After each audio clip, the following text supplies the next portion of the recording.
Bring your tithe and bring your shame.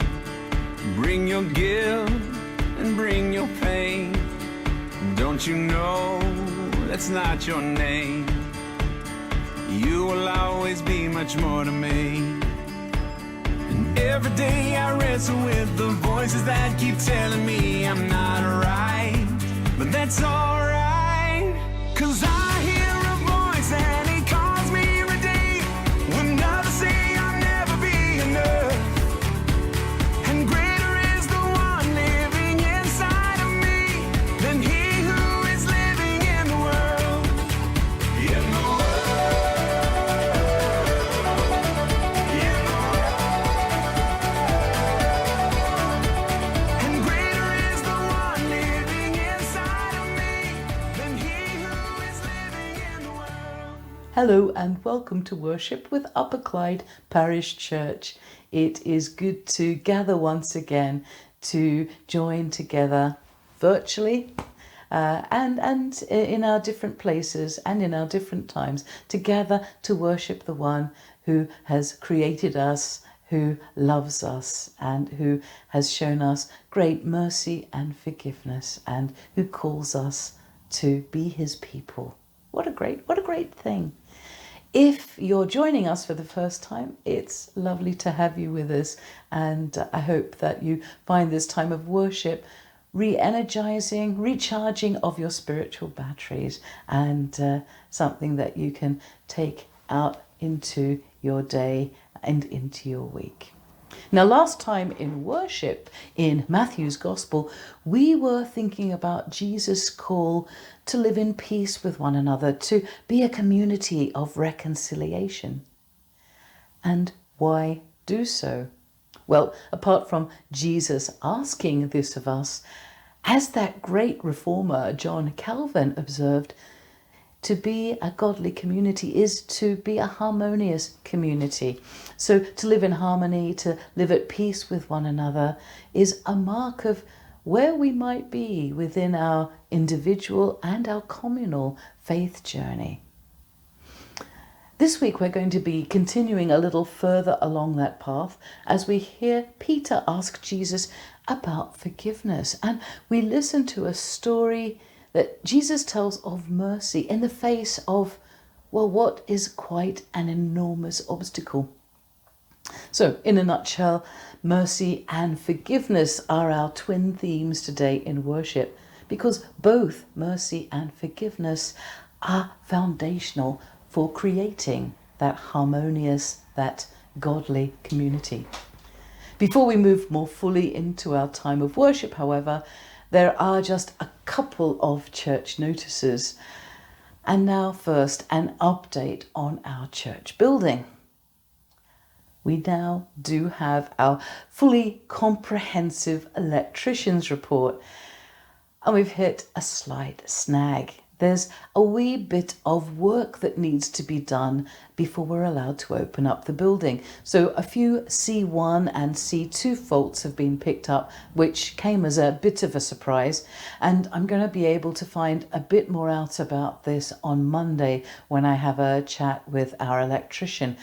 And I'll be asking him just how long it'll take to get this fixed, and the question I really don't want to ask, just how much it's going to cost. But apparently nothing drastic. It's just that because of Church of Scotland regulations, having had the building closed for some time, in order to reopen, all C1 and C2 faults have to be fixed.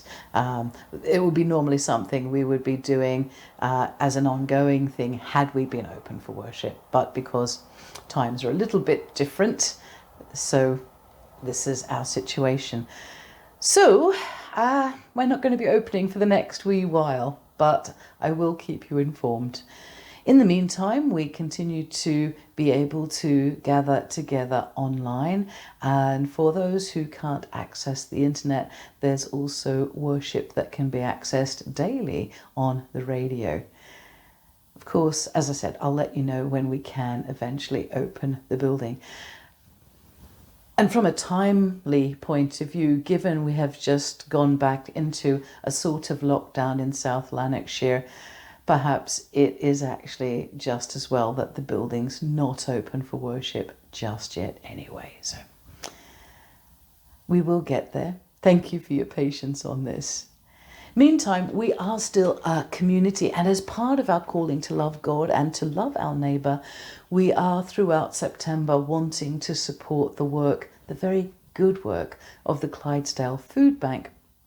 So it's just a wee reminder that if you'd like to make a donation, whether by donating online or through cheque or through food items, household goods, whatever, all the links are below. You can contact the food bank on the link that's there online. That takes you straight to the donate page. Alternatively, you can contact me, and again, my details are there.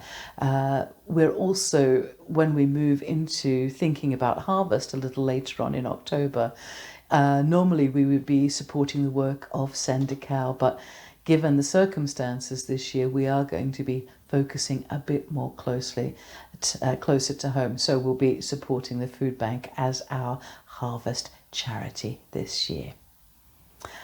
And also, I just want to say thank you in advance, because I'm always blown away by how generous you all are in supporting the food bank. Finally, for those of you with all-age households, don't forget that you can access age-appropriate worship resources. Again, down here you'll see the link. It makes worship a little bit more user-friendly for our younger members of the congregation. Again, the link is on the blog as well.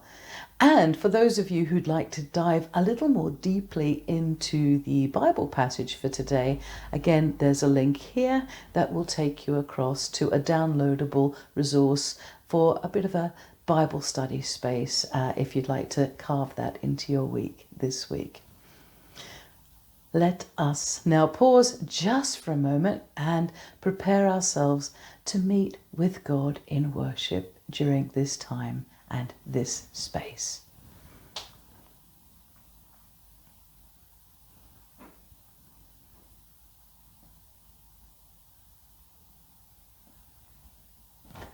The Lord is full of compassion and mercy, slow to anger and of great kindness, and as high as the heavens are above the earth is his mercy upon those who love him. So come to the God who knows us, to the God who created our being, to the God who knows our frailty, to the God who loves and cherishes us beyond all measure. Come now and let us worship the merciful God. Our opening hymn of praise is God is love. Let heaven adore him.